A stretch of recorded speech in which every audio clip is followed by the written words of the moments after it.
7 number কুরবানি শিক্ষা হচ্ছে নিজের সম্পদের মাঝে গরিবের হক রয়েছে। নিজের সম্পদের মধ্যে গরিবের হক রয়েছে, এই বিষয়টা পবিত্র কোরআনুল কারীমের সূরাতুজ যারিয়াতের 27 নম্বর আয়াতের মধ্যে রয়েছে, ওয়াফি আমওয়ালিহিম হাক্কুল লিসাইলি ওয়াল মাহরুম। ধনীদের সম্পদের মধ্যে গরিব যারা রয়েছে, সায়েল যারা রয়েছে, এদের কি রয়েছে? হক রয়েছে। সুতরাং এই হকের ক্ষেত্রে যেন আমরা সতর্ক থাকি, কেননা ওয়াফি আমওয়ালিহিম হাক্কুল লিসাইলি ওয়াল মাহরুম, এটা সূরাতুজ যারিয়াত 19 নম্বর আয়াত। এবং মুসলিম শরীফের 6721 নম্বর এক হাদিস এটা শোনাই, আল্লাহ তাআলা হাশরের ময়দানে বলবেন, ইয়া ইবনে আদম ইসতাতআমতুকা ফালা তুতঈমুনি ক্বালা ইয়া রাব্বি কাইফা উতঈমুকা ওয়া আনতা রাব্বুল আলামিন।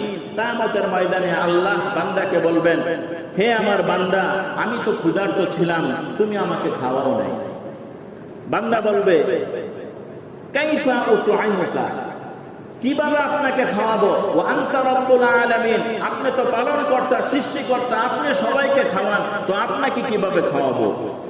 তো আল্লাহ বলবেন, আমা আলিমতা আন্নাহু ইসতাতআমাকা আবদি ফুলানুন, তোমার কি মনে আছে এমন এক সায়েল, এমন এক ভিক্ষুক তোমার দরবারে যে হাত পেতেছিল, তোমার কাছে কিছু চেয়েছিল, কিন্তু ফালা তুতঈমুহু, তুমি তাকে খাদ্য দাওনি।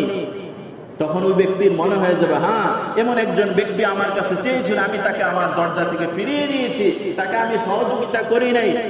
আল্লাহ বলবেন, আমা আলিমতা আন্নাকা লাউ তাতআমাহু লাওয়াজাদতু যালিকা আন্নী, যদি সেদিন তুমি তাকে সহযোগিতা করতা, যদি সেদিন তোমাকে ওই ব্যক্তিকে খাদ্য প্রদান করতা, আজকে মহান প্রভুর পক্ষ থেকে সেই প্রতিদান পাওয়া যায়।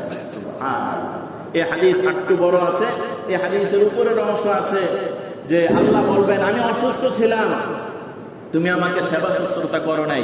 তখন ওই ব্যক্তি বলবে, কাইফা, যে কিভাবে আপনার সেবা যত্ন করব, আপনি তো সুস্থতা দান করেন। তো আল্লাহ বলবেন যে তোমার প্রতিবেশী অসুস্থ ছিল, তোমার বন্ধু বান্ধব অসুস্থ ছিল, তুমি তার খোঁজ খবর নেও নাই। যদি তার খোঁজ খবর নিতা, তাহলে আজকে তার প্রতিদান পাওয়া যায়।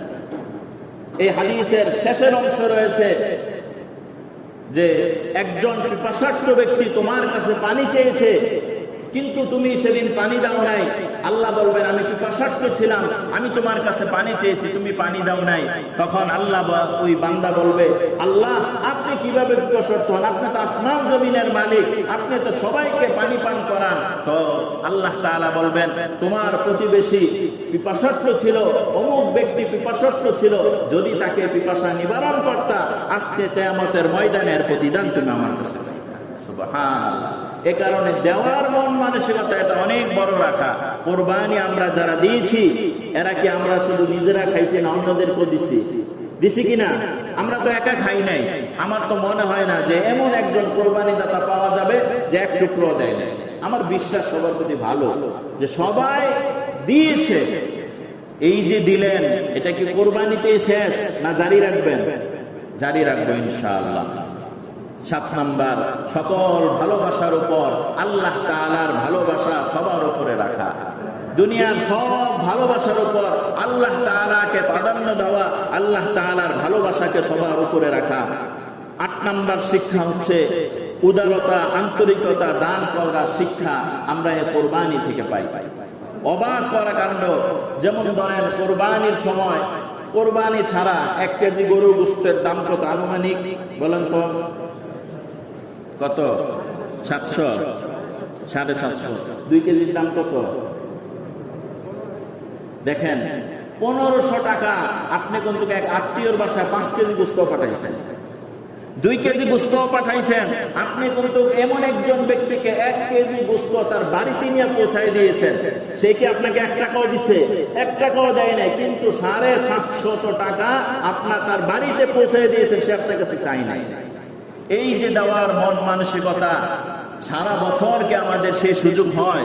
বলেন না ভাই, সে সুযোগ হয় না। তো কোরবানি থেকে এই শিক্ষা যে উদারতা, দিলটাকে অনেক বড় রাখা, দেওয়ার মন মানসিকতা অনেক বড় রাখা। আমি আলোচনার শুরুতে বলেছি, টাকা থাকলেই দেওয়ার মন মানসিকতা হয় না। দেওয়ার মন মানসিকতার জন্য বড় একটা দিলেরও কি প্রয়োজন, অর্থের সাথে সাথে বড় একটা ডিলেরও কি প্রয়োজন রয়েছে। আল্লাহ তাআলা আমাদেরকে উদারতা, আন্তরিকতা ও দান করার তৌফিক দান করেন।